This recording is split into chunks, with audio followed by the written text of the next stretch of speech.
उसके बाद होगा कि अब आपने वो प्लान भी बना लिया, आप उसको एक्शनाइज करें, यानी कि आप उसको अब जो है वो एग्जीक्यूट करें कि जो चीज़ आपने लिखी है, जो चीज़ आपने समझी है, जो आपने प्लान बनाया है, जो आपने टाइम की डिवीज़न की है, जो रिसोर्सेज की डिवीज़न की है, अब आप उसके ऊपर पावरफुली जो है वो एक्शन प्लान के साथ जो है वो उसके ऊपर अमल शुरू कर दें।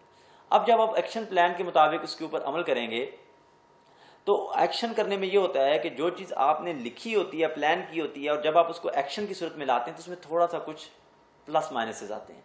देन आपके अंदर ये होना चाहिए कि आप अपने फैसलों को थोड़ा सा रीएडजस्ट भी कर सकें। देखिए, दुनिया का कोई भी इंसान पहले से 100% सही फैसला नहीं कर सकता, क्योंकि वो आने वाले हालात से नावाकिफ है। लिहाजा आपको डिसीजन करके उन डिसीजंस को राइट करना है, सही करना है। यानी कि डिसीजन ना करना एक प्रॉब्लम है, डिसीजन करके बेखबर हो जाना अपने डिसीजंस के रिजल्ट से, ये भी जो है नाकामी की अलामत है।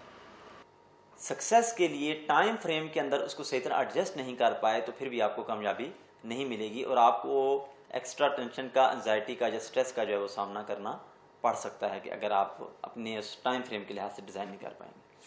फिर उसके बाद आपने जो फोकस करना होगा वो एक्शनाइज प्लान पर होगा। एक्शन, एग्जीक्यूशन, असर्शन, पूरी पावर के साथ उस चीज़ के ऊपर डट जाना और उसके ऊपर जो है वो अमल करना, यानी कि आपका फिर अज़म जो है वो मजबूत हो। इसमें अज़म बहुत जो है वो इम्पॉर्टेंट टर्म है कि अज़म एक ऐसी कुव्वत है कि जिसके ज़रिए से आप जो है वो ज़िंदगी में चीज़ों को आगे बढ़ाते हैं। एक कोटेशन है कि डिज़ायर्स चेंज नथिंग, कि ख्वाहिशात ज़िंदगी में कोई भी चीज़ें नहीं बदलती। डिसीजंस चेंज समथिंग, जो डिसीजंस होते हैं वो कुछ चीज़ों को बदलते हैं। डिटर्मिनेशन कैन चेंज एवरीथिंग, और जो डिटर्मिनेशन है वो बहुत सी चीज़ों को, सब चीज़ों को जो है वो बदल सकती है। यानी कि अज़म इतनी मजबूत चीज़ है। तो लिहाजा अज़म, पुरअज़म शख्सियत का होना बहुत ज़रूरी है ज़िंदगी में कामयाबी हासिल करने के लिए। अपने उस विजन के साथ, अपने मिशन के साथ जो वो स्टिक रहना, उसके साथ जुड़े रहना और उसकी बुनियाद के ऊपर चीज़ों को जो है वो आगे बढ़ाना।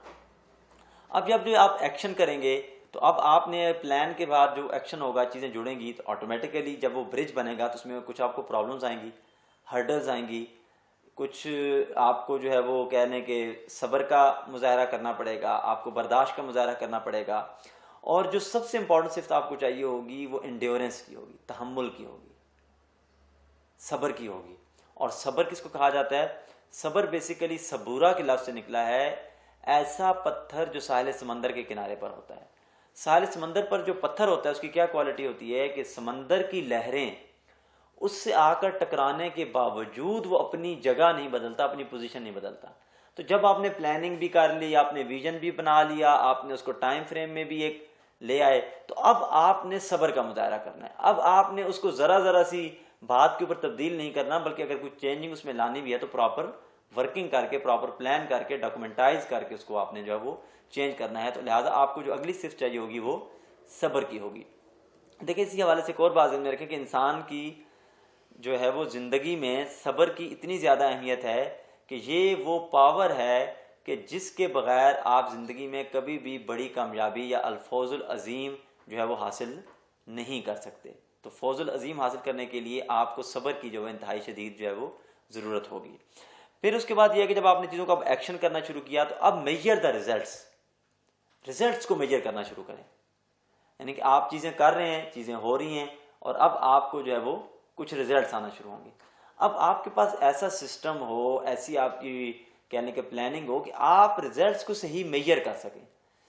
अगर आप रिजल्ट्स को मेजर नहीं करेंगे या रिटर्न को मेजर नहीं करेंगे तो कभी भी आप आगे नहीं बढ़ पाएंगे। यानी कि अगर आपके पास ऐसा सिस्टम नहीं होगा कि जो रिजल्ट्स को मेजर कर रहा हो या रिटर्न्स को मेजर कर रहा हो या रिवार्ड को देख रहा हो, तो फिर भी ज़िंदगी में चीज़ें आगे नहीं बढ़ती। फिर इसी के अंदर एक अहम बात है कि there is no limit what a man can do if he does not take care who gets the credit. कि कोई भी इंसान बहुत कुछ कर सकता है ज़िंदगी में अगर वो इस बात की परवाह नहीं करता कि क्रेडिट कौन हासिल करेगा, किसके पास उसकी वजह से इज्जत जाएगी, वैल्यू किसकी बढ़ेगी, क्या होगा। वो सिर्फ इसलिए काम करता है कि उसने काम करना, उसने कामयाबी हासिल करनी। क्रेडिट के चक्कर में जो लोग पढ़ते हैं, जो इदारे पढ़ते हैं, वो शायद अपनी कुछ क्रेडिबिलिटी तो बना लेते हों, रिस्पेक्ट बना लेते हों, लेकिन रियल सक्सेस वो हासिल नहीं कर पाते। तो लिहाजा अगर माशरे में आपने कुछ कंट्रीब्यूट करना है कामयाब होना है, अपने आप को एक डेवलप पर्सनैलिटी बनाना है, अपने आप को एक सक्सेसफुल आदमी बनाना है, तो आपको इस बात को मद्देनजर रखना होगा कि लाजमी नहीं कि मुझे ही क्रेडिट मिले, जिस मर्जी को मिल जाए क्रेडिट। आपका क्रेडिट जो है वो आपकी समझ से बाहर होगा अगर आप मेहनत कर रहे हैं, अपने पैशन के मुताबिक काम कर रहे हैं, राइट डायरेक्शन पर कर रहे हैं, राइट टाइम पर राइट डिसीजंस कर रहे हैं, तो फिर आपको इस बात की परवाह नहीं होनी चाहिए कि उसका जो है वो क्रेडिट जो है वो किन लोगों की तरफ जा रहा है या किन के हाथ में। इसी में एक और बात भी ध्यान में रखें कि जो आखिरी बात है वो प्रियलाइजेशन से मुतल्लिक है कि अगर आपका गॉड के साथ, अल्लाह के साथ कनेक्शन नहीं होगा, या किसी भी पावर, जो पावर आपके जहन में है, आपके अपने पॉइंट ऑफ व्यू के मुताबिक जो भी पावर है, अगर आपका कनेक्शन टू दैट पावर या connection to Allah, connection to God नहीं होगा, तो आपको एनर्जी नहीं मिलेगी एक रेगुलर, आपको पावर नहीं मिलेगी एक रेगुलर। तो लिहाजा आपको प्रेयराइजेशन की सूरत में, उम्मीद की सूरत में अल्लाह ताला से जो है वो एनर्जी लेनी होगी, ताकि आप मुस्तकिल तौर पर अपने मकसद में आगे से आगे बढ़ते रहें। और अगर आपको कुछ नाकामियाँ आएँ भी, कुछ मुश्किलात आएँ भी, तो मायूसी जो है वो, उसके अंधेरे आपको जो है वो हाईजैक ना कर लें या आपको ऊपर कंट्रोल ना अपना ले लें। तो लिहाजा दुआ बेसिकली एनर्जी है, दुआ बेसिकली ताकत है, दुआ मोमिन का हथियार है, और इसीलिए दुआ मुख्कुल इबादत, इसको इबादत का मगज़ कहा गया है। यानी कि दुआ बेसिकली आपका विजन है, आपकी मुस्तकबिल की पिक्चर के बारे में जो आपकी होप है अल्लाह की ज़ात से, वो आपकी दुआ है। और दुआ का ताल्लुक सिर्फ अल्फाज के साथ नहीं है, बल्कि दुआ आपका रुआं रुआं जिस चीज़ की सदाएं दे रहा हो वो दुआ है, आपका जिस्म का एक एक सांस जिस चीज़ की सदाएं दे रहा हो वो आवाज़ है, आपके दिल की एक एक धड़कन जिस चीज़ की आवाज़ दे रही हो वो दुआ है। तो जब आपकी दुआ आपकी अमली ज़िंदगी के साथ मैच करेगी, तो फिर ऑटोमेटिकली ये होगा कि आपकी दुआओं के अंदर कबूलियत भी होगी, दुआ के अंदर ताकत भी होगी, वो दुआ जो है वो अर्श तक जाएगी भी, उस दुआ से इस कायनात में तब्दीलियाँ भी आएंगी, उस दुआ से अल्लाह ताला की जो ताकतें हैं वो आपकी मदद भी करेंगी, उस दुआ से आपकी अंदर की कुव्वतें भी जाग जाएंगी, उस दुआ से कायनात की कुव्वतें भी आपकी मददगार हो जाएंगी, उस दुआ से अल्लाह ताला की खुसूसी ताकतें भी आपके लिए मददगार हो जाएंगी। यानी कि इतनी ज़बरदस्त चीज़ है ये दुआ।